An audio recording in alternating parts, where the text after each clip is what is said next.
Students, आज हम Cyanophyceae class के बारे में पढ़ रहे थे। पिछली बार हमने साइनोफाइसी क्लास की हैबिट और हैबिटेट के बारे में पढ़ा था। आज हम, चूंकि साइनोफाइसी क्लास प्रोकैरियोटिक होती है, इसलिए प्रोकैरियोटिक सेल के स्ट्रक्चर के बारे में, सिंगल सेल स्ट्रक्चर के बारे में हम आज कुछ पढ़ेंगे। हालांकि इसके बारे में आप पहले भी जानते हैं कि प्रोकैरियोटिक और यूकैरियोटिक सेल में क्या अंतर होता है और कैसा स्ट्रक्चर होता है, लेकिन फिर भी आज हम दोबारा इसको पढ़ेंगे क्योंकि हम साइनोफाइसी क्लास को पढ़ रहे हैं। सबसे पहले क्लास ये जो होती है साइनोफाइसी, और उसकी सेल जो होती है प्रोकैरियोटिक होती है। तो ये डायग्राम में जो आपको दिखा रही हूँ, ये एक प्रोकैरियोटिक सेल का डायग्राम है जो साइनोफाइसी क्लास का एक अभिलाक्षणिक गुण है। अब सबसे पहले हम बात करते हैं आच्छद। सबसे पहले ऊपर होता है एक आच्छद इस सेल में, ठीक है।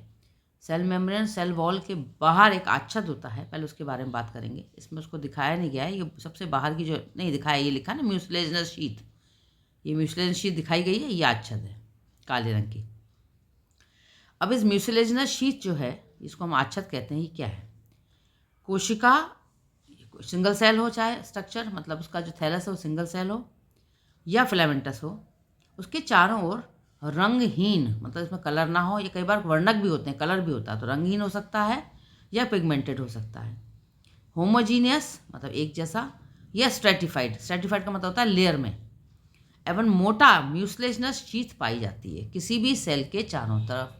अगर सिंगल सेल है तो एक सेल के चारों तरफ, और ट्राइकोम है या फिलामेंट है तो पूरे फिलामेंट के चारों तरफ एक म्यूसिलेजिनस शीथ पाई जाती है, जो होमोजीनस भी हो सकती है और स्ट्रेटिफाइड भी हो सकती है, रंगहीन भी हो सकती है और पिगमेंटेड भी हो सकती है, ठीक है। तो ये जो शीथ होती है, इससे ये सेल्स की रक्षा एक तरह से की जाती है। अब इसके बाद आता है दूसरा स्ट्रक्चर इसमें, सेल वॉल का। आप डायग्राम में देखिए, नीचे की तरफ सेल वॉल लिखा है सेल वॉल मतलब कोशिका भित्ति। प्रारूपिक कोशिका जो होती है, उसमें सबसे बाहर एक सुस्पष्ट, एकदम क्लियर दिखाई देती है द्विस्तरीय कोशिका भित्ति पाई जाती है, यानी दो स्तरों से मिलकर ये बाह्य एवं आंतरिक परतों में विभेदित रहती है। तो ये जो कोशिका भित्ति है वो म्यूसिलेज आवरण यानी म्यूसिलेजिनस शीथ और सेल मेम्ब्रेन यानी कोशिका झिल्ली के बीच में पाई जाती है। पहले म्यूसिलेजिनस शीथ, फिर कोशिका भित्ति और फिर कोशिका झिल्ली। तो कोशिका झिल्ली और म्यूसिलेजिनस शीथ के बीच में ये पाई जाती है। इसमें कैल्शियम और मैग्नीशियम के पैक्टेट के रूप में पैक्टिन पाया जाता है। पैक्टिन का जो प्रकार है वो कैल्शियम मैग्नीशियम के पैक्टेट के रूप में होता है, ठीक है। ये कोशिका भित्ति दृढ़ होती है, जटिल होती है, इसीलिए फिक्स स्ट्रक्चर होता है सेल का। और इसकी 4 परतों में L1, L2, L3 और L4 स्ट्रेटिफाइड होती है, में विभेद किया जाता है। भारी परतें जो हैं उनमें सेलुलोज, हेमीसेलुलोज, म्यूरेमिक एसिड और एमिनो एसिड्स होते हैं। और जो अंतर वाली परत होती है इसकी कोशिका भित्ति की, उसमें एलिनिन, ग्लूकोसेमिन, ग्लूटामिक एसिड और डाइपिक्नोलिक अम्ल पाए जाते हैं, ठीक है। तो ये 2 हिस्सों में बटी होती है, आंतरिक और बाह्य। अब ऑस्लेटरी आप पढ़ेंगे आपके कोर्स में, उसकी जो भित्ति होती है उसमें छिद्र भी उपस्थित होते हैं, ठीक है, कई बार छिद्र भी पाए जाते हैं। तो ये बात हुई कोशिका भित्ति। इसके बाद आती है कोशिका झिल्ली, जो कोशिका भित्ति के अंदर पाई जा रही है, आपको दिखाई गई है सेल मेम्ब्रेन के रूप में। देखो आप नीचे, कोशिका भित्ति के नीचे लाइपोप्रोटीन, आपको पता है लिपिड और प्रोटीन से मिलकर बनी होती है, तो लाइपोप्रोटीन कहते हैं। कोशिका भित्ति के नीचे लिपिड और प्रोटीन से बनी कोशिका झिल्ली होती है। यह लिपिड की 2 परतों और प्रोटीन से बनी होती है। तो उसमें क्या होता है, आपने पढ़ा होगा पहले कभी, कि बीच में तो प्रोटीन की लिपिड लेयर होती है और दोनों तरफ लिपिड की लेयर होती है। ये 70 से लेकर 80 एंगस्ट्रम मोटाई की होती है। कोशिका झिल्ली जो होती है सिलेक्टिवली परमेबल। सिलेक्टिव परमेबल का मतलब है कि वो हर चीज़ को अपने अंदर से गुजरने नहीं देगी, वो अपने हिसाब से अणुओं को अपने अंदर से गुजरने देती है, तो उसको हम सिलेक्टिवली परमेबल कहते हैं, यानी हिंदी में कहते हैं चयनात्मक पारगम्य। अच्छा, और जो श्वसन एंजाइम होते हैं, श्वसन एंजाइम समझते हो ना, मतलब श्वसन के लिए उपस्थित के लिए जो आवश्यक एंजाइम होते हैं वो भी झिल्ली पर ही उपस्थित होते हैं। अब बात करते हैं प्रोटोप्लास्ट की, यानी सेल मेम्ब्रेन के अंदर जितना भी पूरा लवाजमा है वो सारा का सारा प्रोटोप्लाज्म कहलाता है। यह जेल के समान पदार्थ होता है, पता ही है आपको।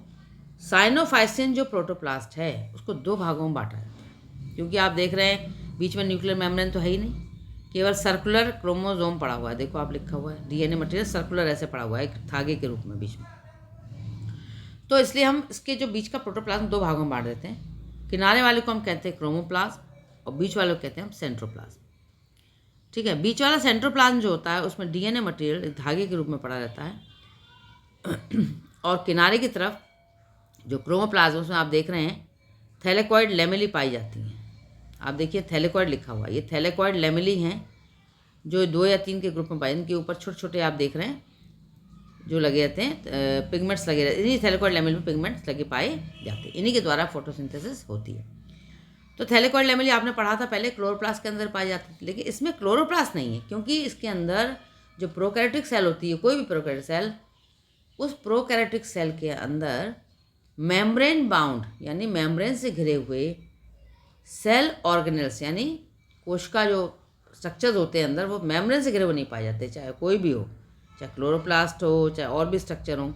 जब क्लोरोप्लास्ट में मेम्ब्रेन नहीं होगी तो अंदर की थैलेकॉइड लेमेली इस तरह पड़ी रहेगी जैसे इसमें पड़ी है, लेकिन चूंकि फोटोसिंथेसिस तो करना है तो थैलेकॉइड लेमेली के ऊपर ही पिगमेंट्स लगे पाए जाते हैं। तो इस इलाके को जो किनारे का इलाका उसे हम क्रोमोप्लास्ट कहते हैं। इसमें आप देख रहे हैं गैस वैक्यूल भी पड़ी हुई हैं। ठीक है, इसमें आप देख रहे हैं प्रोटीन क्रिस्टल्स भी पड़े हुए हैं, ऑयल ड्रॉप जो हैं वो भी पड़ी हुई हैं। ठीक है, फूड रिजर्व जो होता है ज़्यादातर इसके अंदर साइनोफाइसिन स्टार्च के रूप में होता है, लेकिन कई बार ऑयल के रूप में, लेकिन ज़्यादातर जो होता है वो स्टार्च के रूप में इसमें पाया जाता है। अब इसमें कौन कौन से पिगमेंट पाए जाते हैं किसमें? साइनोफाइसिन क्लास की सेल में।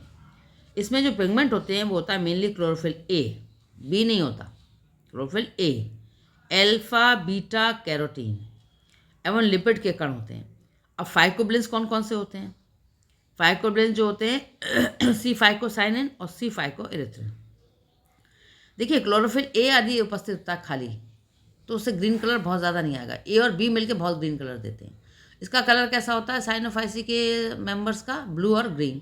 तो ग्रीन तो आता है क्लोरोफिल ए की वजह से थोड़ा बहुत, और ब्लू आता है सी फाइकोसाइनिन और सी फाइकोइरिथ्रिन की वजह से, दोनों मिलके ब्लू ग्रीन कलर देते हैं। अगर क्लोरोफिल बी होता है इसमें तो उसका हरा रंग प्रभावी ज़्यादा होता है। तो फाइकोबिलेंस होते हैं सी फाइकोसाइनिन सी फाइकोइरिथ्रिन। ठीक है, तो इस तरह से ये मुख्य वर्णक इसके अंदर पाए जाते हैं। तो ये प्रोकैरियोटिक सेल जो है का क्रोमोप्लाज्म है। अब बीच के हिस्से को हम देखें जिसको हम कहते हैं न्यूक्लियोइड। क्या कहते हैं? न्यूक्लियोइड। कोशिकाओं के अंदर देखिए स्पष्ट केंद्रक नहीं है बीच में, केवल डीएनए मटेरियल पड़ा हुआ है।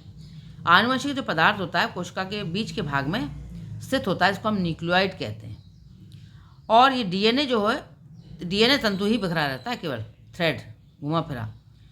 इस तंतुओं में हिस्टोन प्रोटीन नहीं पाए जाते। क्या नहीं पाया जाता डीएनए में? Histone protein. हिस्टोन प्रोटीन एक ऐसा प्रोटीन है जो डीएनए थ्रेड को क्रोमोसोम में बदलने का काम करता है। तो क्रोमोसोम कोई बन ही नहीं पाते डीएनए थ्रेड के रूप में, पूरी जिंदगी डीएनए मटेरियल पड़ा रहता है क्योंकि हिस्टोन प्रोटीन एब्सेंट होता है। तो इन शैवालों का जो डीएनए होता है ये जीनोम वो जीवाणु के समान होता है, जीवाणु में ऐसे ही मिलता है। ठीक है, अब बात करते हैं संचित भोजन की। संचित भोजन जो होता है मैंने अभी आपको बताया कि साइनोफाइसिन स्टार्च के रूप में पाया जाता है और कई बार ऑयल ड्रॉपलेट्स के रूप में पाया जाता है। इसमें संचित भोजन जो होता है स्टार्च के रूप में मतलब मंड के रूप में कभी नहीं होता है, लेकिन साइनोफाइसिन ग्रेन्यूल्स होते हैं, प्रोटीन अथवा ऑयल ड्रॉपलेट्स के रूप में पाया जाता है, इसको साइनोफाइसिन ग्रेन्यूल्स कहते हैं। अब आती हैं गैस रिक्तिकाएँ। आप देख रहे हैं ऊपर गैस वैक्यूल दिखाई गई है। क्या होता है कि इनको तैरना होता है पानी में, तो गैस वैक्यूल छोटी छोटी अनियमित रूप से बिखरी हुई संरचनाएं होती हैं जो इसको प्लवन में मतलब तैरने में मदद करती है इनके सदस्यों को।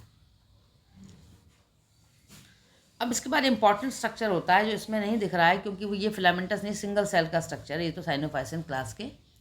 लेकिन साइनोफाइसिन क्लास के जो फिलामेंटस मेंबर होते हैं उसमें विशेष प्रकार की संरचना पाई जाती है, इसको हम हेटेरोसिस्ट कहते हैं। क्या कहते हैं? हेटेरोसिस्ट। के बारे में आगे पढ़ेंगे क्योंकि इसलिए केवल एक सेल की संरचना बताई है मैंने प्रोकैरियोटिक, जो साइनोफाइसिन क्लास के अंदर ही ऐसी सेल पाई जाएगी।